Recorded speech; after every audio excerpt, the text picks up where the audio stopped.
मराठी या विषयाचं पोषण झालेलं आहे. आपण पुन्हा एकदा रिव्हिजन लेक्चर्स घेत आहोत. रोज मातीत हात ही कविता आपण शिकलेलो आहोत. तुम्ही अर्थ लिहून घेतला असेल तर उत्तम, नसेल लिहून घेतला तर आज शिकवताना लिहून घ्या, पण लिहून घ्या. तुमच्या वहीमध्ये हा अर्थ असला पाहिजे. ओके, कारण जर अर्थ नसेल तर तुम्हाला त्या कवितेचे कुठलेही प्रश्न लिहिता येणार नाही.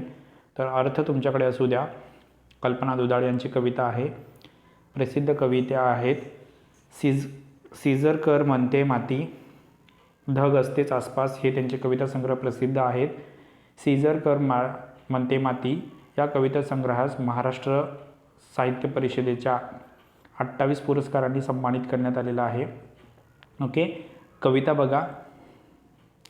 सरी वाफ्यात कांदा लावते बाई लावते, नाही कांदा ग जीव लावते बाई लावते, काळ्या आईला हिरवं गोंदते बाई गोंदते, रोज मातीत ग मी नांदते नांदते.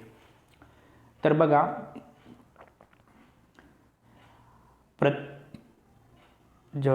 स्पेशली शेतात काम करणाऱ्या ज्या स्त्रिया आहेत त्यांचं रोज मातीत राबत असताना त्या किती कष्टाची कामं करतात आणि ती कष्टाची कामं करत असताना ते किती मनपूर्वक ती कामं करत असतात याची माहिती कवयित्री देत आहेत. ओके, तर शेतात एखादी स्त्री काम करत असताना ज्यावेळी शेतात स्त्री काम करत असते तसं शेतात ती जणू हिरवाई फुलवत असते असं कवयित्रीचं म्हणणं आहे. कांदा लावून किंवा वेगवेगळे झाडं झुडपं लावून ज्यावेळी एखादी स्त्री सकाळच्या थंडगार हवेत कांदा लावण्याचं काम करत असते, ती कांदा लावत नाही तर जीव लावत असते. कारण शेतकरी आपल्या शेतीतील प्रत्येक कामाला किंवा शेतजमिनीला एक प्रकारे जीव लावून काम करत असतो, कारण तो त्या जमिनीला आई मानत असतो. ओके, त्यामुळे शेतकऱ्यांची बायकोसुद्धा नुसता कांदा लावत नाही तर त्या जमिनीला जणू आपला जीव लावते असं कवयित्रीने म्हटलेलं आहे.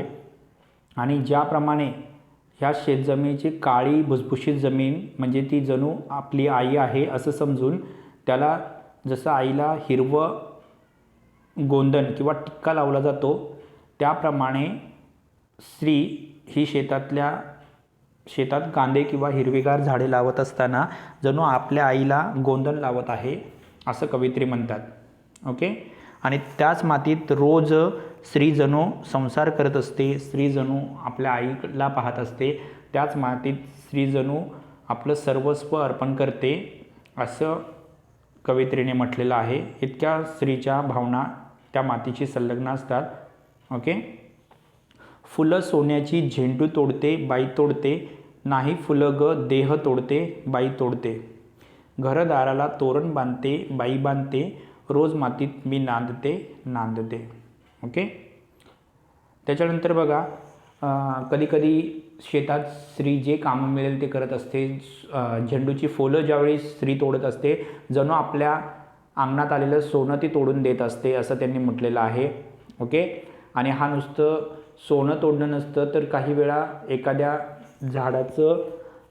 झाडाचं एखादं शरीराचा भाग तोडून घेतल्यासारखं वातावरण असतं असं कवयित्रीचं म्हणणं आहे.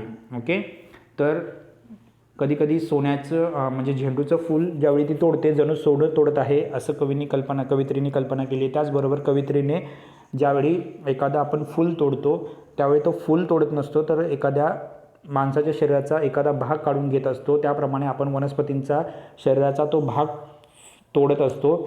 तेच तोडलेला भाग शहरात आपण तोरण म्हणून लावतो. म्हणजे शेतकऱ्यांच्या बायकोने तोडलेलं स्वतःच्या सोन्याची जी फुलं आहेत किंवा जो देह तोडलेला आहे तो आपण आपल्या घराला बांधून ठेवतो. तरीसुद्धा शेतकऱ्याची स्त्री ही मातीत मोठ्या प्रमाणावर कष्ट करत असते, आपलं सर्वस्व ती अर्पण करत असते.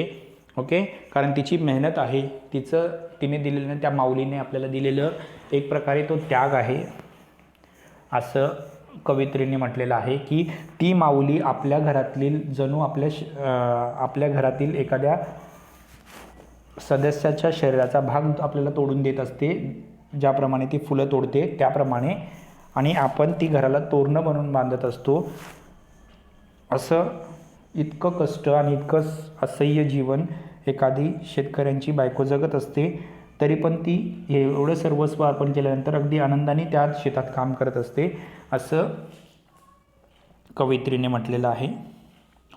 ऊस लावते बेन दाबते, बाई दाबते नाही बेन ग मन दाबते. ऊसाच्या शेतीत काम करत असताना एखादी स्त्री ऊसाची ज्यावेळी खांड, त्याला खांड असं म्हणतात, ते खांड ज्यावेळी लावत असते, तर ते खांड लावत असताना ती मातीत ते खांड रुतवावे लागतात.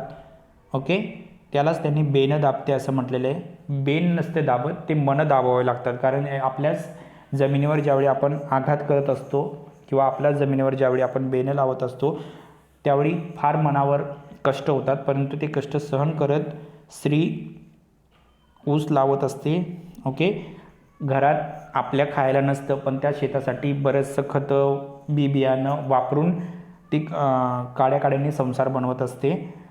अशी कष्ट ती स्त्री करत असते असं कवयित्रीने म्हटलेलं आहे. पुढे, ग्रामीण भागात शेतकऱ्यांच्या स्त्रिया बायका बघितल्या असतील तर त्या उन्हात अनात फार राबत असतात, फार कष्ट करत असतात. बरेच लोक तिसरी किती काळी आहे, तिसरी किती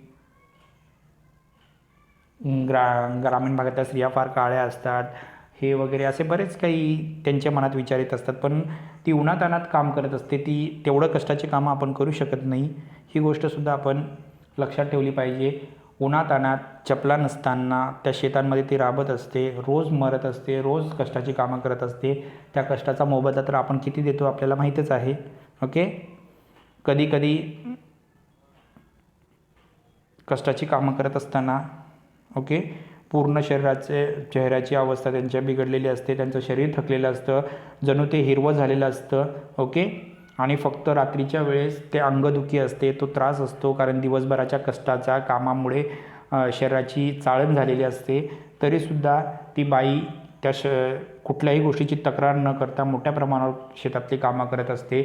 शेतात पाणी अवेलेबल नसेल तर विहिरीतून पाणी, खोल विहिरीतून पाणी काढते, त्या विहिरीतलं पाणी शेताला प्रोव्हाइड करत असते.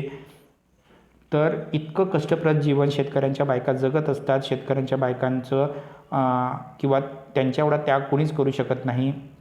रोज श्रम करून मरून आपलं स्वतःचं सर्वस्व संसारासाठी अर्पण करून, म्हणजे आपणच लावलेली आपणच लावलेली फळबागा ह्या लोकांना देणं, आपणच लावलेली झेंडूची फुलं आपल्या दारात न लावता त्या कोणाच्या दुसऱ्याच्या दारात लावू देणं, याच्यासाठी फार मोठं मन लागतं आणि ते शेतकऱ्यांच्या बायकांकडेच असतं, तेव्हा त्या ठेवत असतात असं म्हटलं तर वावगं ठरणार नाही. ऊसाच्या शेतात तुम्ही जर गेला असाल तर ऊस तोडणीच्या वेळी त्या ऊसाची जी पाती असतात ती जणू आपल्या अंगाला लागून ते अंगाचे रक्तसुद्धा काढू शकतात. तरीसुद्धा त्या ऊसाच्या पात्याच्या याच्यामध्ये बऱ्याच अंशी स्त्रियाच कामं करतात, कारण काड्याकाड्यांनी ते आपला संसार बांधत असतात. ग्रामीण भागातल्या स्त्रिया काड्याकाड्यांनी आपला संसार बनवत असतात. बऱ्याच शेतकऱ्यांच्या बायका आनंदी आहेत, पण सगळ्याच तशा नाहीत, हे देखील आपण लक्षात ठेवावं. बऱ्याच स्त्रिया बरंच कष्ट करतात आणि संसार आपला साधत असतात.